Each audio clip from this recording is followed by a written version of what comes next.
События, о которых пойдет речь в этом видео, произошли в 2021 году. 18-летняя Бобби Энн Маклауд, уходя из дома, сказала родителям, что отправляется на встречу со своим парнем. Уже через несколько часов стало понятно, что девушка пропала. Ее семья обратилась в полицию, и на следующий день начались крупномасштабные поиски, которые вскоре привели не только к страшной находке, но и к раскрытию тайной жизни одного, как все думали, хорошего человека. Бобби Энн вместе со своей семьей проживала в городе Плимут на юго-западе Англии. 20 ноября 2021 года, примерно в 18 часов, девушка покинула свой дом в районе под названием Лейн.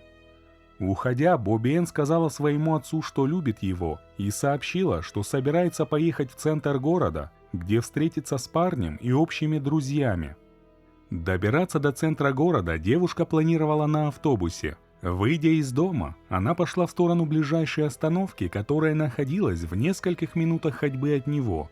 Через 1,5 часа мать Бобби Энн написала ей сообщение, поинтересовавшись, все ли у нее в порядке и доехала ли она. Не получив ответа, обеспокоенная женщина попыталась дозвониться до дочери, но все вызовы остались без ответа. Прошло еще около часа, прежде чем парень Бобби Энн связался с ее семьей и поинтересовался, дома ли она. Он беспокоился, так как Бобби Энн не пришла на назначенную встречу, а все его попытки связаться с ней по телефону были безрезультатны. Обзвонив всех известных друзей дочери и поняв, что никто не знает, где она может находиться, родители Бобби Энн стали осознавать, что с ней могло случиться что-то плохое, и обратились в полицию с заявлением о пропаже. На следующий день после исчезновения полиция начала расследование и поиск на местности, в котором также принимали участие семья и друзья девушки. Листовки с изображением пропавшей распространялись по всему городу, а пропаже информировали в социальных сетях и в прессе. Бобби Энн описывалась как девушка худощавого телосложения ростом 150 сантиметров, с каштановыми прямыми волосами до плеч и зелеными глазами. Покидая дом, она была одета в серый джемпер, черные рваные джинсы и кроссовки. Зная, что Бобби Энн планировала поездку на автобусе, полицейские быстро выяснили, что ни в один автобус, который следовал из ее района в центр города, она не села. Но в то же время, опрашивая людей, служители закона узнали от одного из местных жителей, что прошлым вечером он проезжал мимо остановки и видел на ней пропавшую девушку.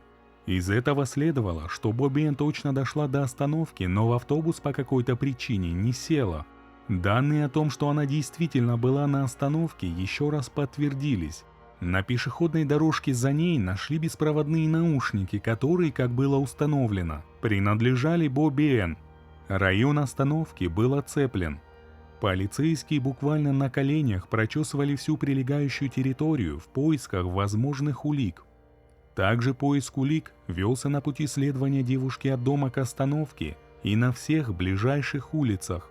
Учитывая то, что Бобби Энн была на остановке, но так и не села в автобус, то, что ее наушники валялись на земле за остановкой, а также еще некоторые неафишируемые полицией данные, стали звучать предположения, что девушку могли похитить. Полиция обратилась ко всем, кто обладал какой-либо полезной для расследования информацией, с просьбой сообщить об этом. К поискам девушки было привлечено огромное количество личного состава. При попытках дозвониться до Бобби Энн все вызовы перенаправлялись на голосовую почту.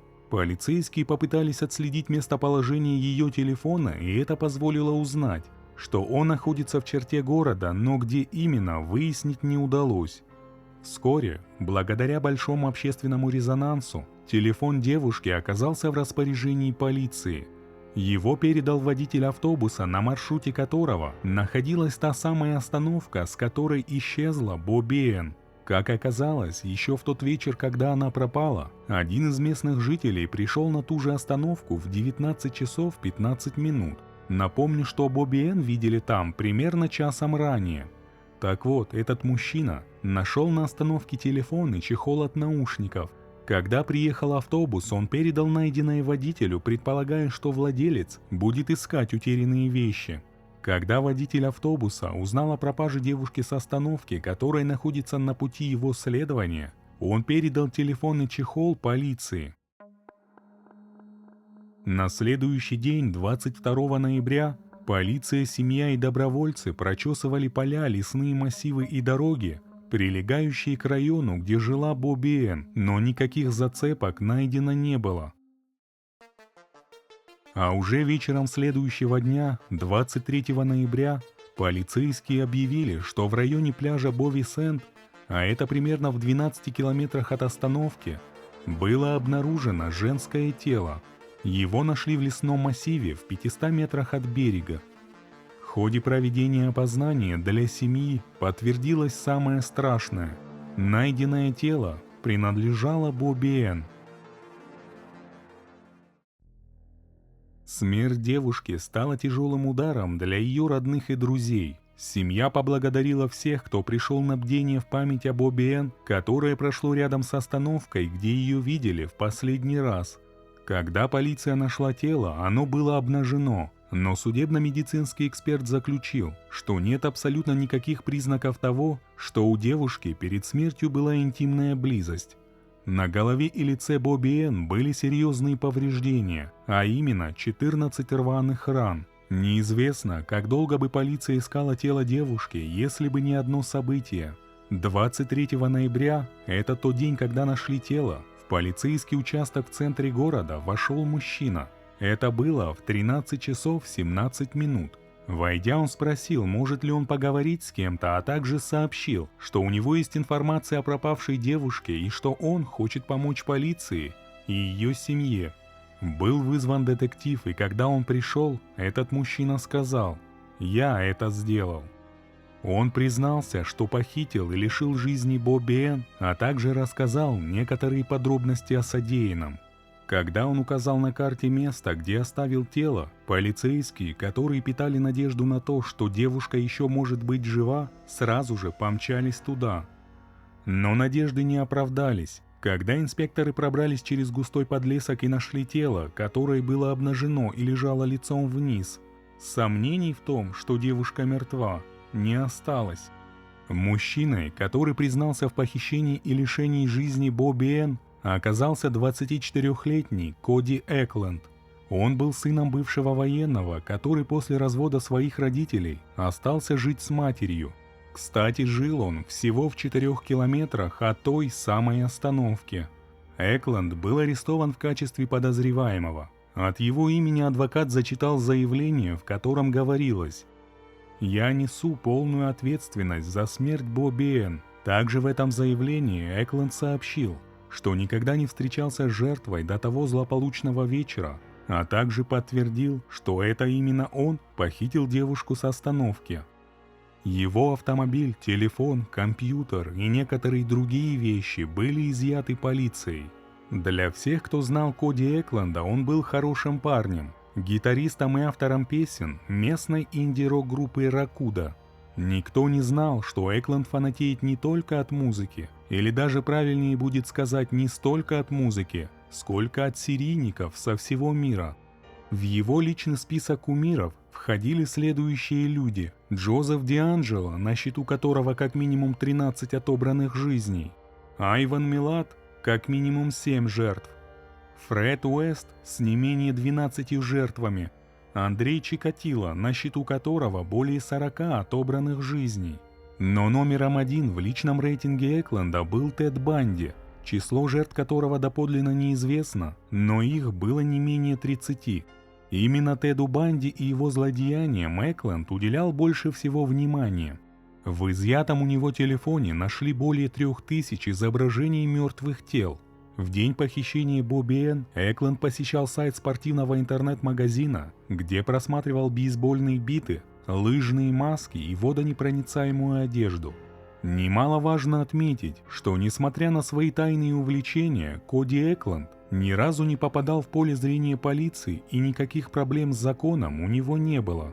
Также он никогда не состоял на учете у психиатра. Судя по всему, Экленд в своем тайном увлечении зашел так далеко, что решился на преступление. Считается, что Бобби Энн стала случайной жертвой, которая по злому стечению обстоятельств оказалась на пути Экленда, вышедшего тем вечером на охоту. События тем вечером развивались следующим образом.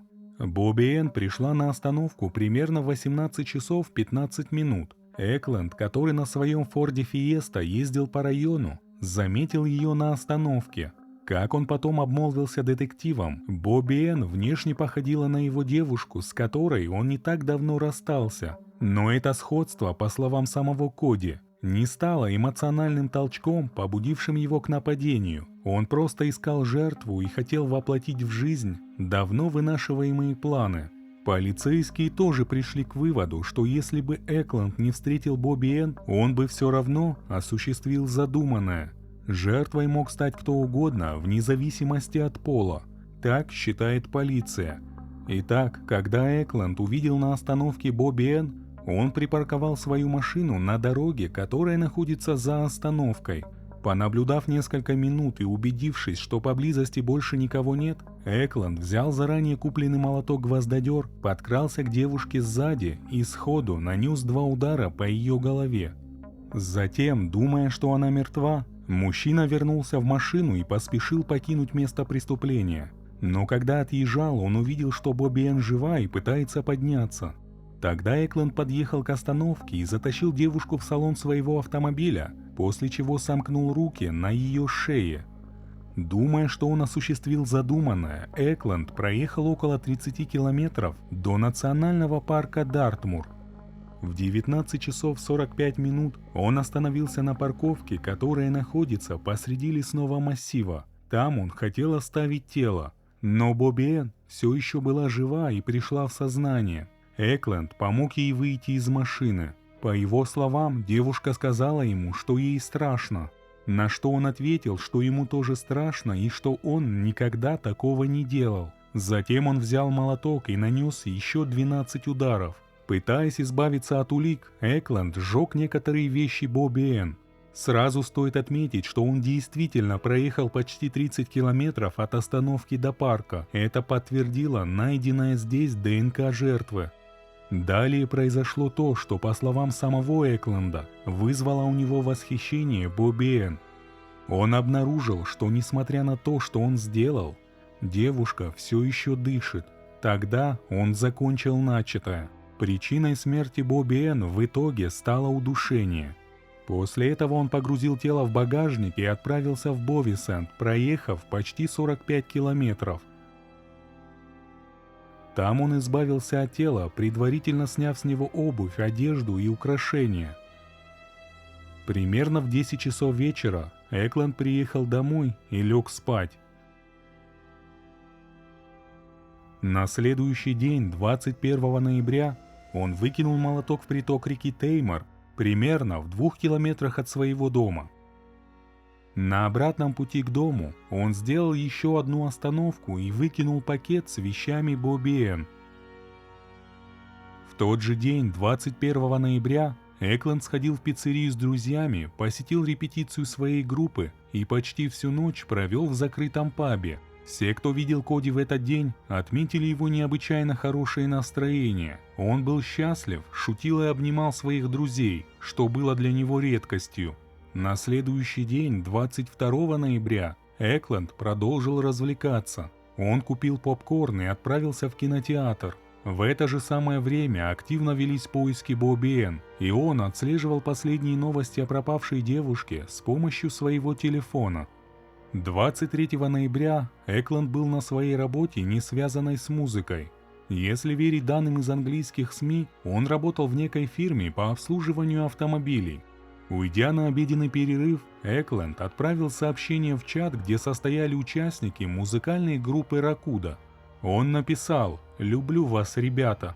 В то же время он написал своей матери, что очень ее любит, после чего отправился в полицейский участок и признался в содеянном. Кстати, после его ареста остальные участники музыкального коллектива выразили свои соболезнования семье Бобби Энн и сообщили о распуске группы. Помимо признания Экленда, у полиции была масса вещественных доказательств. В в том числе ДНК Бобби Н в его машине и на кроссовках, изъятых из его дома. Что касается мотива, детектив Майк Уэст, который вел расследование, сказал, что Экленд отказался вдаваться в подробности относительно своих мотивов и избегал ответа на вопрос, почему он лишил жизни Бобби Н. В то же время детектив не исключил, что, возможно, обдумав свой поступок, в будущем Экленд сможет стать более откровенным и расскажет новые подробности. 19 мая 2022 года Коди Экленд был приговорен к пожизненному заключению с минимальным сроком лишения свободы 31 год. Это означает, что через 31 год у него появится право на досрочное освобождение. А как вы думаете, что побудило Экленда прийти в полицию и во всем сознаться?